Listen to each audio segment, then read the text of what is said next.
Hello സുഹൃത്തുക്കളെ, ഇന്ന് ഏത്തപ്പഴം വെച്ചിട്ട് വളരെ ടേസ്റ്റിയും ഹെൽത്തിയുമായിട്ടുള്ളൊരു പലഹാരമാണ് കേട്ടോ ഞാൻ ഉണ്ടാക്കാൻ പോകുന്നത്.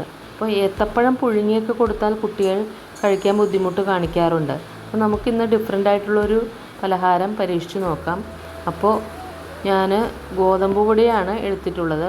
ഒരുവിധം വലിയ ഒരു ഏത്തപ്പഴം ഇതുപോലെ മിക്സിയുടെ ചെറിയ ജാറിലിട്ടിട്ട് ഒന്ന് അരച്ച് വെച്ചിട്ടുണ്ട് കേട്ടോ. ഇനി നമുക്ക് വേണ്ടത് കുറച്ച് ഏലക്കാപ്പൊടിയും അതുപോലെ ശർക്കര ഒരുവിധം കുറുകിയ നീരും. തീരെ വെള്ളമായി പോകരുത് കേട്ടോ. ശർക്കര നീര് കുറച്ച് കുറുകിയത്, എന്നാൽ നൂലൊട്ടുന്ന പരുവത്തിൽ ആവുകയും വേണ്ട. ഇനി ഗോതമ്പ് മാവിലും അരിമാവിലും നിങ്ങൾക്കിത് പരീക്ഷിക്കാവുന്നതാണ്. അപ്പോൾ ഞാനിപ്പോൾ ഗോതമ്പ് മാവ് എടുത്തപ്പോൾ സ്വല്പം അരിമാവ് കൂടി ചേർത്തു. അത് ക്രിസ്പിനെസ്സിന് വേണ്ടിയാണ്. ക്രിസ്പിനെസ് ഒഴിവാക്കണമെന്നുണ്ടെങ്കിൽ, നിങ്ങൾക്ക് സോഫ്റ്റായിട്ട് കഴിക്കാനാണ് താല്പര്യം എന്നുണ്ടെങ്കിൽ ഈ തരിയുള്ള അരിമാവ് ചേർക്കണ്ട. ഞാനിത് ചില ബ്രാൻഡിൻ്റെയൊക്കെ തരിയുള്ള അരിമാവ് കിട്ടുമല്ലോ, പുട്ടുപൊടിയുടെ, അതാണ് ചേർത്ത് കൊടുത്തത്.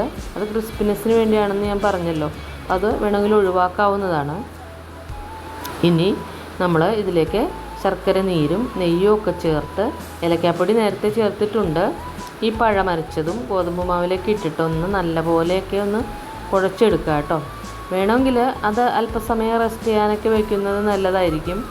അപ്പോൾ റെസ്റ്റ് ചെയ്തതിന് ശേഷം നമുക്കിത് ഏത് ഷേപ്പിൽ വേണമെങ്കിലും പരത്തിയെടുക്കാം. ഞാനപ്പോൾ വീട്ടിലൊക്കെ ഉണ്ടാക്കുന്ന ഒരു പഴംപൊരിയുടെ ഇതിലാണ് എടുത്തത്. പഴംപൊരിയുടെ ഷേപ്പിലാണ് എടുത്തത്, കണ്ടില്ലേ? അപ്പോൾ ഇതുപോലെ ഒരു വലിയ പഴമൊക്കെ എടുത്താൽ നമുക്കൊരു 6 എണ്ണമൊക്കെ ഉണ്ടാക്കാനുണ്ടാവും. അപ്പോൾ ഈ 2 എണ്ണം വെച്ച് നമുക്ക് കഴിക്കാനൊക്കെ ഉണ്ടാവും. അപ്പോൾ നമ്മൾ പഴം കുറച്ച് കൂടുതൽ ചേർക്കുന്നത് നല്ലതാണ് കേട്ടോ. പഴം കൂടുതൽ ചേർത്ത പഴത്തിൻ്റെ രുചിയും നെയ്യിൻ്റെ രുചിയുമാണ് ഇതിൽ മുന്നിട്ട് നിൽക്കേണ്ടത്. അപ്പോൾ നിങ്ങൾ പഴം ഒരു 1.5 പഴമൊക്കെ വേണമെങ്കിൽ എടുക്കാം. അപ്പോൾ നമ്മൾ ഇത് കുഴച്ചിട്ട് ഇതിൻ്റെ ഈ ഷേപ്പിലൊക്കെ ആക്കിയിട്ട് നമ്മളൊരു ഫ്രൈങ് പാനിൽ നെയ്യ് ഒഴിച്ച്, ആ നെയ്യ് നല്ലവണ്ണം ചൂടായി ഒന്ന് തിളച്ച് വന്നപ്പോഴേക്കും അത് ആ ഫ്രൈങ് പാനിലേക്ക് നിരത്തി വെച്ച് കൊടുക്കുന്നുണ്ട് കേട്ടോ. അപ്പോൾ നെയ്യ് ഈ സമയത്ത് നമ്മൾ കുറച്ച് കൂടുതൽ നെയ്യ് ഒഴിച്ചിട്ടുണ്ട്. നെയ്യ് ഉള്ളത് ഗുഡ് ഫാറ്റാണ്, അതുകൊണ്ട് നെയ്യ് നമുക്ക് ദോഷമൊന്നും ചെയ്യുന്നില്ല. പിന്നെ കുട്ടികൾക്ക് ഈ പ്രായത്തിലൊക്കെ എന്തും കഴിക്കാമല്ലോ. അപ്പോൾ നമുക്ക് ഇതിൻ്റെ കളറൊക്കെ മാറി വരുന്നതൊക്കെ നമുക്ക് കാണാം. ഇതുപോലെ നല്ല ചുവന്ന കളറൊക്കെ ആയി വരും. അപ്പോൾ നമുക്ക് ഒരു 1-2 പ്രാവശ്യമൊക്കെ മറിച്ച് തിരിച്ചുമൊക്കെ വയ്ക്കണം കേട്ടോ. അപ്പോൾ ഒരു പ്രാവശ്യം നമ്മൾ ആദ്യം മറിച്ചിട്ട് കൊടുത്തു എന്നുള്ളത് കൊണ്ട് കുറച്ച് കഴിയുമ്പോൾ വീണ്ടും പതുക്കെ സാവധാനത്തിൽ കിടന്ന് ഉള്ളൊക്കെ നല്ലവണ്ണം മുരിഞ്ഞ് വരേണ്ടതുണ്ട്.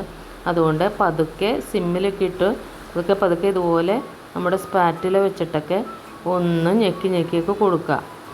ഈ നെയ്യ് മുഴുവനും ഇത് അബ്സോർബ് ചെയ്ത് അവിടെ കിടന്നൊന്ന് മുരിഞ്ഞ് വരട്ടെ. അപ്പോൾ ഇതിൽ നമ്മൾ ശരിക്കും പറഞ്ഞാൽ പഞ്ചാമൃതത്തിൻ്റെയൊക്കെ ഒരു കോമ്പിനേഷനാണ് കേട്ടോ ഇതിൽ ഗോതമ്പ് മാവിലേക്ക് നമ്മൾ കുഴച്ച് ചേർത്തിട്ടുള്ളത്. പഞ്ചാമൃതം, ഏത്തപ്പഴവും അതുപോലെ ശർക്കര നീരും നെയ്യും ചേർന്നുള്ള ഒരു കോമ്പിനേഷൻ്റെ രുചി എല്ലാവർക്കും അറിയാവുന്നതാണല്ലേ. അപ്പോൾ ആ രുചി തന്നെയാണ് നമുക്ക് ഇതിന് മുന്നിട്ട് നിൽക്കുന്നത്. അപ്പോൾ നമ്മൾ ഇത് വീണ്ടും ഒക്കെ ഒന്ന് മറിച്ചിട്ടൊക്കെ കൊടുക്കുന്നുണ്ട് കേട്ടോ. അപ്പോൾ നല്ലവണ്ണം ഫ്രൈ ആയിട്ടൊക്കെ വന്നിട്ടുണ്ട്. നെയ്യൊക്കെ മുഴുവനും അബ്സോർബ് ചെയ്തെടുത്തിട്ടുണ്ട്. പിന്നെ തണുത്താലും ടേസ്റ്റ് കുറവൊന്നുമില്ല എങ്കിലും കഴിയുന്നത്ര ചൂടിൽ കഴിക്കാൻ നോക്കുക. നമുക്ക് ആവുന്നത്ര ചൂടിൽ ഇത് സെർവ് ചെയ്യാൻ നോക്കുക. അപ്പോൾ കുട്ടികൾ സ്കൂളിൽ നിന്നും കോളേജിൽ നിന്നുമൊക്കെ വരുമ്പോൾ ഇത് ഒന്ന് കൊടുത്തു നോക്കൂ. ഒരു ഡിഫറെൻ്റ് ആയിട്ടുള്ള ഒരു പലഹാരമാണ്. അപ്പോൾ നിങ്ങൾ ഒന്ന് ട്രൈ ചെയ്യണം, എന്നിട്ട് അഭിപ്രായങ്ങളൊക്കെ അറിയിക്കണം. അപ്പോൾ എൻ്റെ വീഡിയോകളൊക്കെ ഇഷ്ടപ്പെടുന്നുണ്ടെങ്കിൽ ഒന്ന് ലൈക്ക് ചെയ്യുകയും കമൻറ്റ് ചെയ്യുകയും സബ്സ്ക്രൈബ് ചെയ്യുകയൊക്കെ ചെയ്യണം കേട്ടോ.